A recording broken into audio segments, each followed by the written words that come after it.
I don't know. So, NWA Championship Wrestling, January 25th, 1986. We are a week behind, but since they skip a show coming up here, we'll get caught up, I think, next week, actually. Next week, we will be all caught up. So the announcers are raining down the show. Magnum TA joins the announce desk to cut a promo on Nikita. So Nikita Koloff is just as intense and devastating as everyone said he was. But if Russia thinks I'm just going to lay down this belt, they're mistaken. Yes, Russia. Yeah. All of them. Not the Russians, No, Russia. The nation, the empire of Russia. If they think I'll step aside, they've got another thing coming.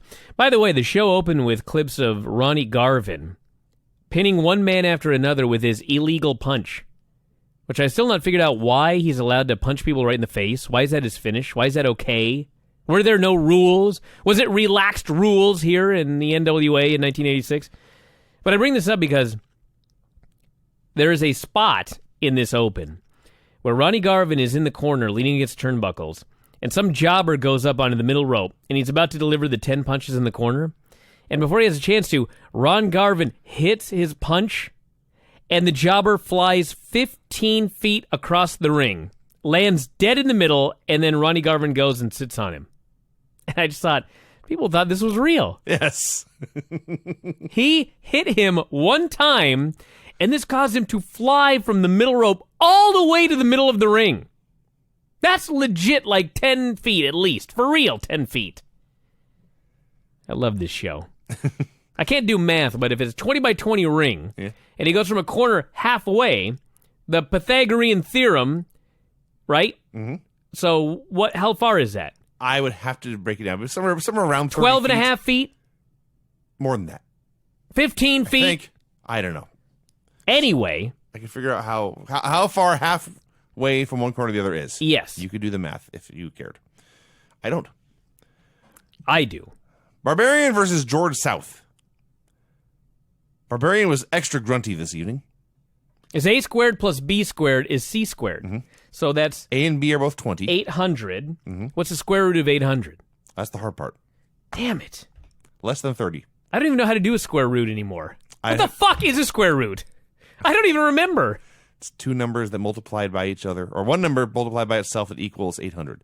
So 30 times 30 is 900, so it's less than 30. So 25. About 25. So 12.5! That's what I fucking said off the top of my head. All right. God, I'm a fucking genius. That's exactly right. Okay. Let's see, we got it. He flew 12.5 feet after being punched in the face. It's a grown-ass man that went that far. Yes. From a punch to the chin. From an illegal punch. Well, that's why he flew so far. He cheated. Where's Bob Geigel to make a ruling on this? I don't know. So, this match went too long. We were not off to a good start. They were suggesting that Ron Bass might be the man to match strength of the Barbarian. Yeah. I think not. Man. This went on for a long time, and then finally Barbarian slammed him in one corner, and since you did the math, he hit a headbutt from the other corner 25 feet across the ring. It wasn't 25 feet. He didn't go all the way across the ring. It was a good 20 feet, maybe. Let me tell you my favorite parts of this match. First off, Barbarian's very loud. Yeah. And the crowd is rather quiet. And all of a sudden, in the middle of it, the Barbarian just stops, and the crowd's quiet. And he looks around, and he just goes, "Hush!" And then they made noise. Yeah. David Crockett said he flew like an eagle. Flies like an eagle. That's what David Crockett said about the Barbarian. Which is ironic because the finish was a diving headbutt, and he was not flying like an eagle. He's flying like if you threw a whale off the top rope, and it just splatted on the mat. It was so clumsy, but that's why I loved it. Because he's the Barbarian, not the technician. No. It should be ugly. I liked this. And I asked who the ref was, and literally as I asked that, they said Pee Wee Anderson. That's right. Sometimes I think I am living in a simulation. For those of you who have done the math, yes, 28.3 feet in the distance. So 14. He flew 14 feet after he was punched illegally. Yes. That was goddamn close. He was very close. Manny Fernandez cut a promo. On Bob Barian. I thought he said the ball bearing. I like Bob Berrien. And I thought it was ball bearing because he said it twice here, and then I heard at least 2 other people use that throughout the show. I thought they were playing a rib on him. This actually gave me an idea. The ball bearing. I'm going to search So Facebook for anybody with the last name Berrien. while you're doing that, there was a football player named Bernard Berrien. Really? Yeah. The Burn Berrien. No. So Manny proclaimed it was the year of the bull. He challenged all champions. He said he was a Mexican-American who fought for the country. He said he got 10 Christmas cards, not 9. You know, I have no idea what he was talking about. Then he said something about taking, and this is a quote, a long, short ride. Then he began speaking in Spanish, and at that point I began to understand him better. This was a bad promo. This was a very bad promo. Ironically, when I try to search for Berrien, it says, "Did you mean Brian?" Oh, how about that? How disappointing. I can't find anyone named Bob Berrien. Would you get him on the show if you could? Oh, hell yeah. If I could. Oh, there is one. He's on LinkedIn. Oh, how about that? And he's on Facebook. You're happy now. Yeah. Bob Berrien. But I'm not a friend, so I can't see anything on his timeline, That's which is too bad. very unfortunate. There's a Bob Berrien that is a Clash of Clans player, so I presume that can't be his real name. That's a good bet. That's a work. All right. All right. Arn Anderson got a promo. He said everyone had told him Dusty Rhodes was going to break his leg. When I say everyone, he was talking about bumping into people in hotels and bathrooms. Like random people bump into Arn Anderson in the men's room and say, "Hey, Dusty Rhodes is going to break your leg." I bet you $1 million that happened to him. Probably did. $100. Yeah. Regardless, he pointed out, my legs are just fine, made the cameraman show his legs and said, I'm still squatting 600 pounds. Great comeback. It's a great comeback. He said they had a letter from the NWA president. He wanted David Crockett to read it because that would bring him the most joy. Crockett did not read the letter word for word, but he explained they've gotten a very lengthy legal notice from NWA President Bob Geigel saying that Dusty Rhodes' special steel-toed boot would no longer be allowed in the ring. Man, finally laying down the law like they should. Crockett said this. He says, but he's only wearing that boot because you guys broke his leg. And Arn said, no, he's wearing it because he's gutless. Well, of the two of them, the leg is healed. Yeah. We know this. Yes. So now he is wearing it because he's gutless. Yeah, yeah. And Arn left. After Arn left, David Crockett pointed out, and in 5 days, if you don't defend those national tag titles, you'll be stripped of them. I love David Crockett. David Crockett was amazing. I don't know if he was ever smartened up. I hope not. I hope not either. Ron Bass versus Mike, I believe it's Simani. Hey, did you hear Tony Schiavone unblocked me? I did. Yeah, very happy to hear that. It wouldn't friend me, though. Like I read his explanation. He said something like, "You're right. I overreacted." Well, no, what you made fun of me for, he agreed with. Oh, Which was, when he sucked, I said he was horrible. But when he was good, I said he was good. I see. And that to him was a fair point. All right. And then the best part is, I said, it's the greatest day in the history of our sport. And you know what he responded? No. Not yet. Meaning, I haven't friended you yet, motherfucker. And he still hasn't. I see. So Mike Simani's out there with the long bald hair look and the beard, somewhere in between gym teacher and pedophile. Oh, Vinny. Bass pinned him with a claw hold. Let's move on here. Let me talk about Ron Bass. One step above Jobber in the ring. He didn't work great. No. He didn't look great. No. Very plain. He had a great mustache. Black tights. Dude, lots of guys did. It was the 80s. Yeah, that curly haired mustache going. The only thing that stood out about him curly mustache in the ring were his cowboy boots. But you know what? When he cut a promo later, it was a better promo than 95% of the guys on Raw. And then I got it. I was like, the guy can talk. You know who can't talk? Ron Garvin. Ron Garvin's out there in a sequined vest, by the way. Yeah. And he says, usually I like to mind my own business. But if someone messes with me, then it's a different... Well, what I'm trying to say is... He literally, the first thing he did was lose his train of thought. He forgot story. Yeah. He forgot different story. He threatened to beat Ric Flair so bad Flair would not be able to pay his taxes. I guess this is better than the Manny Fernandez promo, but it's close. Well, what he said was, the belt, as we are all aware, is worth a guaranteed $500,000. And maybe much more on top of that. And so Ron Garvin said, I'm going to take that away from you. And you're going to be so poor after I take away the belt, you won't be able to afford to pay your taxes. You're not going to be able to... You're going to have to sell your limo and your jet plane, he said. You will end up with money issues. Well, he's not wrong. Exactly. It's Ron Garvin's fault. So when you lose the world title, they take $500,000 from you? Well, no, Vinny. It's called you got bills. Mm. Yeah. How's he going to pay for his damn limo when he doesn't have his $500,000 coming in every year? And his jet airplane. Well, he didn't say every year. Which apparently on a $500,000 salary... You can get a jet airplane. You can buy a jet airplane. It was the 80s. Yeah. There's been some inflation. Ivan Koloff versus Patrick Tanaka. Patrick. On the same show with Arnold Anderson. That's right. This was, in fact, Pat Tanaka from the Bad Company in the AWA and the Orient Express in the WWF. And first of all, Ivan's offense. Someone needs to bring back this spot. They're about a yard away from the ropes, and he's got both hands on Patrick's throat, and he's choking him. The referee counts 1, 2, 3, 4, and Ivan breaks on 5, but he breaks by shoving Patrick into the ropes. So Patrick leans back a yard, bounces off the ropes, leans forward, and Ivan catches him by the neck and chokes him more. 5 times. This was great. I loved when Tanaka actually got some offense. A lot of offense. And at one point, he throws Ivan into the corner, and he goes for a charge. And as he's about to hit him, Ivan moves. Mm-hmm. David Crockett said, he's just too smart. That's what he said. He's smart enough to not stay there and get hit. That was on the SATs in 86. If an angry man is charging at you, do you A, move, B, don't move? The answer is A.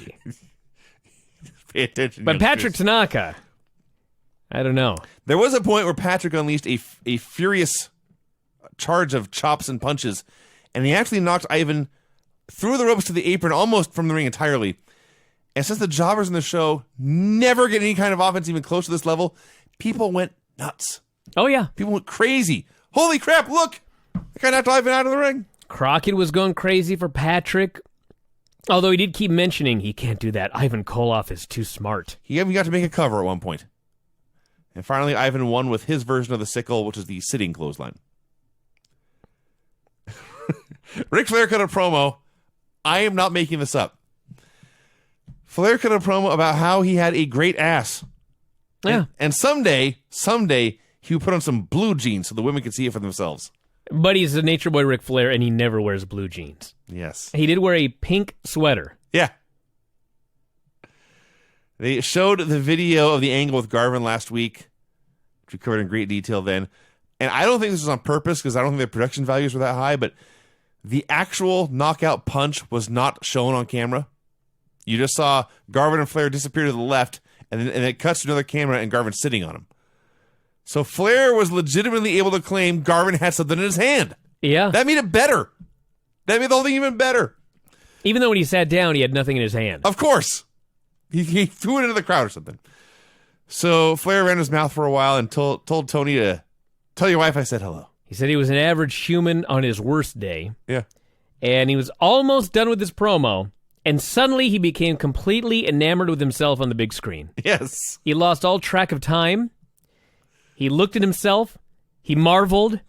He said, "Don't wrap me up!" And then he wrapped himself up. This is better than the Ron Garvin promo. Raging Bull versus Tony Zane. Do you know that Manny Fernandez is still working today? It's impressive. 61 years old, still going. They repeated the request for dream matches and they outright said, we're not opening letters anymore. It has to be, hey, they warned you, it has to be a postcard. And if you're too dumb and you send a letter, they're not going to open it. They had, last week they'd been a little more genteel about it. No, they said last week, no letters. They made it very clear. Yeah. And they still had a lot of fans who didn't listen. Yes. Some things have never changed in this business. Bull won with a nothing match, or he won a nothing match with a flying forearm. They did announce Dusty versus Tully for the national heavyweight title added to the Superstars of the Superstation show, which is coming up in February. It was the first of the dream matches they announced. Which unfortunately, we cannot watch. Yeah. It'd probably be better than this show. Yes, it will be. Dusty Rhodes cut a promo along with his personal Baby doll and mom jeans. I wrote the same thing. Yep, they were. There's no other way to describe them. She had mom jeans on. It's just Dusty sitting there talking about how Tully and Flair like to talk about how they're talk about with a luck they have with the ladies. I'm the only one out here with a good-looking woman. He says Tully left a good-looking woman to hang around with some men. Mm-hmm. What does that mean? He asked. Yes.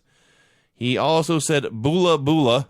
That was his response to his illegal boot being banned. He basically told the NWA to fuck off. Yeah. And everyone cheered. And Baby Doll and her mom jeans said the NWA was dealing with risky business.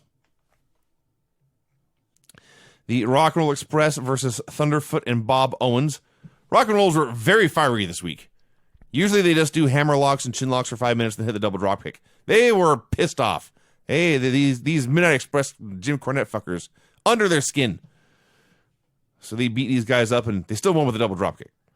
Should have heard David Crockett calling that double drop kick. You never heard a guy so excited about a double drop kick. And what I got out of this match more than anything else was when David Crockett went on this big tirade about how awesome the fans are. We love you fans. You fans are the reason you're here. You guys are so great. We're going to do this show. We're going to give you everything that you want. You tell us what you want. We're going to make every great match because we love you fans. You're great. No authority here. No. Man, when this show was over, you were like, man, I can't wait to watch these people next week. What nice folks. I want to spend... I enjoyed my 2 hours here. Yeah, I want to spend my Saturday evening with these people. Yes. They don't hate me. They don't belittle me. No. They thank me and praise me. Jim Cornette cut a promo saying the Cornettes were always successful, unlike, and this is a quote, normal, working-class, blue-collar geeks. And his men, the Midnight Express, they would not be second best to a team like the Rock and Roll Express. Nikita Koloff versus Bob Brown. Not Bulldog Bob Brown. No.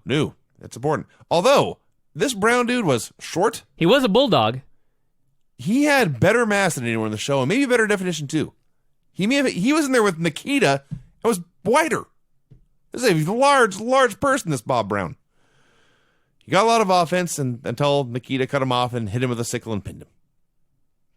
Then the Russians cut a promo. Oh, this was the best. Ivan was a great promo.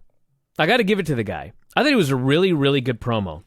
And he's doing this deal here, and he gets his whole thing out, and then Tony's going to go to whoever, the Baron. He's going to go talk to the Baron. And Ivan stops him, because Ivan has one more thing to say. He goes, by the way, I learned that the Road Warriors' real names are not Hawk and Animal. No. First off, you don't say? Detective work. Wow. But then the punchline is, they're the Lee brothers. Ugly and homely. And he dies. And all the heels cackle. Then they go to the Baron. Calls them the... What do you call them? The Road Runners. That's right, the Road Runners. God, these were great heels. You checking Facebook for if there's an ugly? No, I'm checking for... If you go to Google and you just Google troll face, I think that's Baron von Raschke. He looks like Gollum. Yeah, that too. Yeah. But he specifically, this promo, he turned his head 3/4 to the camera and just looked at it. He was not smiling like this picture, but that's exactly what he looked like. Talking about the Road Runners. Oh, Jimmy Valiant. You know, I wasn't feeling this show till Jimmy Valiant came out, and it turned it all around. This show, when you are writing a report for, and you're taking notes, things happen quickly. So it's very easy to fall a segment behind. And I often have to, in mid-sentence of transcribing a promo, have to write down who's in the match and then go back and finish what I was going to say about the promo. Despite that, I was halfway through the Baron von Raschke stuff with the Russians, and when Jimmy Valiant came out, I didn't care. I just put everything aside, and I just watched. Screw this. I am watching for my entertainment. Because all you have to do is copy your report from the week prior, and you got the same match. That would help. He danced to the ring. He did every illegal move there was. He poked the eyes repeatedly, thumbed the eyes, thumbed the throat, posted the guy, and then did the boogie elbow and won. He did a back rake. A back rake? He pulled the man's singlet down, and then I'm not sure, he either did a chest rake or he pulled the man's chest hair. I think it was a chest rake. Either way. Either way, it was diabolical. The two new things about this were, one, his trunks on the back just said, "Kiss my." On his ass. Has left it alone. And then before the match, before he's about to go compete in a wrestling match, he goes to the announce area and hits up Tony Schiavone for some chewing tobacco. Mm-hmm. And was very disappointed Tony didn't let him down. And he did say he was going to kiss him afterwards. Yes. That was his gimmick. Yeah. Anyway, yeah, he did that and he won. It was the best. The best. J.J. Dillon and Tully Blanchard cut a promo. J.J., in response to Dusty's line about how Tully had left Baby Doll to spend time with some men, questioned how dare Dusty Rhodes how dare Dusty question Tully's character. Tully, in fact, had stopped hanging out with Baby Doll so he could spend time with his mother and father. And Baby Doll, he mentioned, looked like a brontosaurus in her jeans. Oh, man. That's what he said. Oh, man. That's a low blow. So Tully starts running his mouth about how great he is. It is a completely generic, forgettable 80s heel promo. And then a random blonde woman appears, and she and Tully begin to make out. She comes out of the crowd, allegedly, and throws herself at him. Yeah. And so Tully says, "I got something to work on here." He takes her and leaves. JJ laughs. He leaves the other direction. Tony has no idea what to do. It's so great because it's one of those deals where you know that Tully and JJ are backstage and they hear Dusty's promo and they're like, "Boy, have I got an idea. Let's get some money, hire ourselves a woman, and we'll pay her to come out of the crowd in our promo here, and nobody will know." Yes. That's the key. They think we don't know what really happened right there. Yes. But we do. Yes. Because as fans, we're not idiots. And it makes them better. Because they thought they were so smart. But their heels, they're not actually that smart. That's the key. Yeah. And the baby faces are not dumb. Which, by the way, we'll talk about it when we get to it. Tony cut a promo about the mailbag, and when I say the mailbag, he had an actual bag full of mail. He had a physical mailbag. Yeah. He didn't know, but Dave has one. We did the mailbag segment. Oh, really? A big old sack of mail. That's cool. So he pulled out a random postcard that this fan just happened to it just happened that their dream match was to see the Road Warriors against the Koloffs. Tony said, "Well, it turns out that's one of our matches on that show." So there's two matches for the Superstars on Superstation show: Dusty versus Tully and the Warriors versus the Koloffs. By the way, does everybody see what is going on here? Everybody cries about Roman Reigns. And they say, "We're booing the guy. Why don't they turn him heel? We don't like the guy. We want to boo him, so make him a bad guy." The whole point of this is the wrestling company is supposed to manipulate you, the viewer, into cheering or booing whoever they want you to cheer or boo. The idea is not you choose, you, the fans, choose who you're going to cheer and boo, and then they book it that way. That's why WWE is so stubborn about this. They want to pull the strings. They want to control you, the viewer. Now, in a lot of cases, it works. In the case of Roman Reigns, it's not working very well. But look at what NWA is doing. All of these matches that the fans are voting to see, I would bet you anything, these are matches the fans are really voting for. And the company is saying, "We're going to give you what you ask for." But look at the matches we're going to get. The fucking Road Warriors versus the Russians. They've been pushing that fucking match on TV for weeks. Mm-hmm. They're going to give you the Road Warriors versus the Midnight Express, a match they've been fucking pushing for weeks. Every match that the fans are getting to choose are matches that they manipulated the fans into choosing. That was the idea. It's not like they're really giving the fans anything. There's no match that the fans are asking for that they're like, oh, we don't want to put together this match, but hey, what the hell? We're promising we'll give them what they want. They're giving the fans what they want, which is what they want. Why is this so hard? I don't know. Bobby Eaton versus Wee Willie Wilkins. Oh. You know about Wee Willie? I know. Do I know about him? He's a guy, and I don't know the whole story, but apparently something happened, and he thought he shouldn't be a jobber, and so Dusty called him Wee Willie Wilkins and had dudes just go in and beat the hell out of him. And gave him a crappy haircut. That's what happened to Wee Willie here. Yeah. Eaton beat him up for a while. Cornette's at ringside calling out suplexes for Eaton to do, and finally Eaton won with a top rope knee drop. And then the Express were putting the boots to Wee Willie until the Rock and Rolls hit the ring, and they also, for the record, tossed Wee Willie around. Now, maybe somebody could help me out here if I have the timeline wrong. This may have been the match where Wee Willie decided that he wasn't going to cooperate like he was supposed to, and that might have led to this whole destruction. I'm not sure. Or it may have happened earlier. So if anybody can remember the timeline and the story of Wee Willie, let me know and we'll talk about it on the next show. Paul Jones and the Barbarian cut a promo. Jones said he was offering $10,000 to any man who could defeat the Barbarian in any of three tests of strength. Yes. He did not specify. I do want to say, whenever they talked about this challenge, they pointed out, they always try to phrase it, I don't care how much money you have, $10,000 is still a lot of money. They never said everyone was broke and desperate. No. All these men are huge stars. They all have giant houses and cars and planes anyway. But man, $10,000 is still a nice chunk of change. That's still real money. Yeah. Don't be a damn idiot. The other highlight here was a fan. They chanted Weasel at Paul Jones before Bobby Heenan, well, I don't know if he stole it, but it ended up associated with him. A fan held up a sign that said, and I quote, Weasel, W-E-A-S-L-E. Can't win them all. Ron Garvin versus Mark Hawk. Was this the worst wrestler you ever saw? I think so. He was way up there. You were way, way better than he ever was. God. On my worst day. My worst day, I was better than Mark Hawk. You're like Ric Flair. I was. On your worst day, you were better than Mark Hawk. This dude fucked up taking a schoolboy, which I didn't know was possible. Ron Garvin goes for the schoolboy. Mark Hawk fucks it up. And this was not a shoot, but Ron Garvin grabbed the guy and he rode him. Yeah. And he tried, I guess he was like telling the guy to get up or something, but he would not let him up. And he made him struggle mightily. And he absolutely, totally blew him up.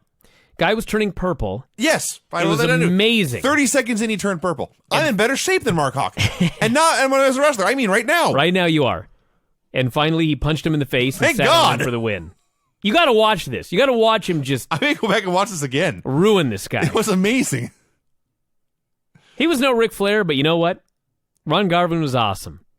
And I can at least understand why they thought, I got a great idea.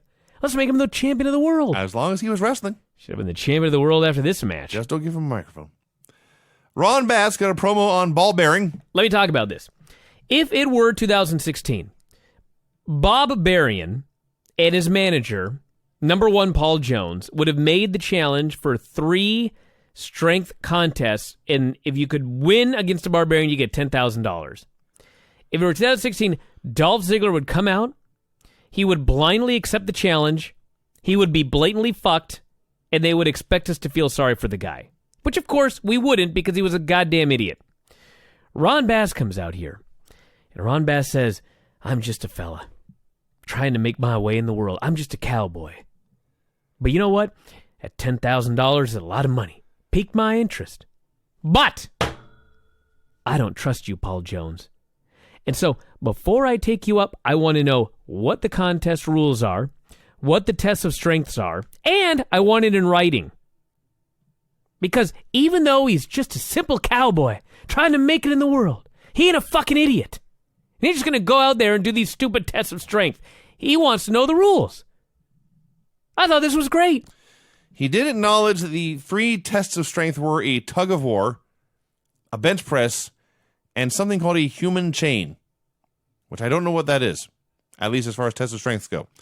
But yes, the key is he wanted details about how many they had to win. Were they all in a row or were they all spread out? He wanted specifics before he got involved in this mess. Black Bart versus Josh Stroud. Now, part of this is because I did use the bathroom during this match, but I just wrote Bart won with a top rope leg drop. This guy, if you take this Black Bart and you cut all of his hair off, he's Bull Dempsey. He looks exactly. Google him. All right. Google Black Bart and just imagine him with no hair. He looks exactly like Bull Dempsey, except I think Bull he's in Dempsey better has shape. hair. Yeah. It's straight hair, not curly hair. Yeah. Well, you know what? There's a strong resemblance. It looks just like him. Yeah. So I guess, don't cut it off. Just wet it. Yes. Black Bart. Anyway, yeah, it was funny watching this because he does have a Bull Dempsey physique. Meanwhile, Josh Stroud is a huge powerlifting guy. Don't matter. The three best physiques in the show were Nikita Koloff, Bob Brown, and Josh Stroud. And, yeah. The Rocky King, somebody was skinny. Josh Stroud and Bob Brown were big. And all I could think was, if Vince McMahon were running the show, there's no way Black Bart gets a win over Josh Stroud. Oh, hell no. No. He'd be doing bullfit. Magnum cut a quick promo, vowing he would never lose the U.S. title to a Russian. His only fear in life was a Russian putting that belt around his waist. That's right. Then the Russians were back. Nikita cut a promo on Magnum TA, or as he pronounced it, MAGA DA. There's a controversy, at least there was last year. I don't know if it was this year or not. A Japanese announcer won the Best Announcer Award in the Observer Awards. Yeah. And some people were upset, saying, if you can't understand what the announcer is saying, he can't possibly be a good announcer to you. Now, it's incorrect, but go ahead. Well, the reason I bring it up for Nikita, I don't have any idea what he was saying. He was, as far as enunciation, much worse than Ahmed Johnson. But when he was speaking, I couldn't take my eyes off the screen. He had me captivated. I have no idea what his point was, but I enjoyed this immensely. If I'm watching a match in New Japan, and it's Tanahashi versus Nakamura, for example, and I watch one of them, and Matt Stryker is calling commentary, and maybe Matt Stryker has a bad day, and he's in Matt Stryker mode, and he's just being an idiot and making up facts and doing whatever. But it's in English. And then I watch the same match with the original Japanese commentary, and I can't understand a word they say, but their enthusiasm is so infectious that it adds significantly to the match. Guess which one was the better announcer? The guys in the language you don't speak. That's right. Yes. They vowed to put Magnum out of wrestling for good, and I'm almost positive Ivan said this. He was talking about how since the fiendish Americans had intentionally injured Crusher Khrushchev, the Baron von Raschke had been loaned to them for X amount of American dollars. It's secret. I'm almost positive he said X amount. He did. All right. Good. I'm validated. Baron von Raschke versus Rocky King. They claimed the Baron had returned to Germany and destroyed the entire Olympic wrestling team one at a time. Wow. So, finish. Rocky's running the ropes. And I guess he was supposed to miss a drop kick. It just looked like Baron stepped to the side and Rocky flew up in the air and landed on his back. And then the Baron finished him off with the claw hold, and they all celebrated together, held up his arms. And I said this last week, and I say it again.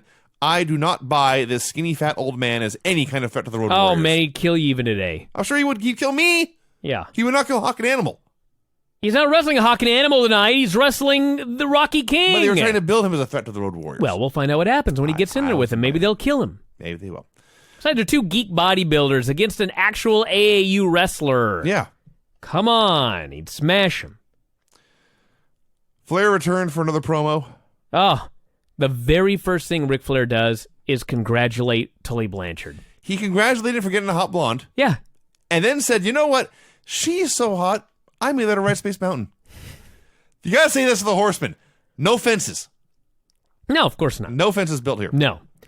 And then he goes, David Crockett, come on over here. David Crockett is over the moon to have been summoned by Ric Flair. Runs over the biggest smile on his face. Flair does his whole thing, which you can get into, and then he finishes up. He sends out a shout out to all the women because it's a Ric Flair sandwich. You begin and end with women, and then you have the meat in the middle. And as he goes away, I have no idea why he called David Crockett over there. He just wanted to make his day. Wanted to. Well, the other great thing was first of all, at the end, he was sure to clarify, women, I'm always available. And he takes like one step away and then steps back if you're 18 or older. Yeah. Then he leaves. Yes. Wanted to make that clear. Now, there's more to say about this promo. You want to save it to the end? What? Just that I thought this very specific promo. I started listening. I thought I've heard this before. Oh, somewhere. yeah. Yeah. I don't know if I have that song here. Someone took this exact promo and made it into a song for our show. Maybe Brian will be able to find that bit at the end here. But yeah, that was great. And then it was time for the main event. Tully Blanchard and Arn. Start over.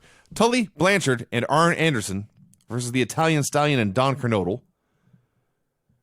So the Horsemen, they are going to give these guys, and Stallion and Kernodle had a lot more talent and a lot more experience than most of the jobbers in the show. They were giving them tons and tons of offense. And they're doing the bit where they're just doing arm ringers, and Tully will reach for the corner, and they'll pull him back to the middle of the ring. And he'll be on his back reaching for the corner, and they'll drag him to the middle of the ring. And after 3 or 4 of these, somebody screwed something up, and Tully was so close to the corner, he could not tag Arn. So he makes the tag, then he shouts, "Shit!" Then they pull him back to the corner, and then everyone just pretended it never happened. And even the announcers were like, "There's the tag, now Arn's coming in." No, I thought I saw a tag. I guess I was wrong. I loved when Tully kept trying to get the tag, and he was unable to, and David Crockett finally screams, "What's the matter with him?" Can't believe that he cannot make the hot tag in with these two geeks. Yes. What's the matter with him? Well, they're beating him up and cutting him off from his fucking corner, David. Yes. So eventually they cut Kernodle off with the knee from the apron while he was running the ropes. Beat him up for a while, and he starts making his comeback, and Arn's in trouble, and Tully tries to dive off the top rope, and Kernodle legit caught him, hit a power slam. Then he tagged in Stallion. This comeback. He had one. Cool. This is the new line. You had one job. Stallion was supposed to come in and put on a sleeper hold. Too much to handle. Yeah. Didn't go well. Took him about 4 tries. And finally Tully said, "Fuck this." Cut him off immediately. They had an assisted gourd buster and they pinned him. And as soon as that free count was done, they leapt to their feet. They raised their arms in the air. The credits rolled and it was over. Literally immediately. 1, 2, 3, boom! There's the credits. As always, Jimmy Valiant was the best part. He was. I don't have the Ric Flair song here, but I do have a whole bunch of songs, some of which have not been played for a while, so I'm going to grab one at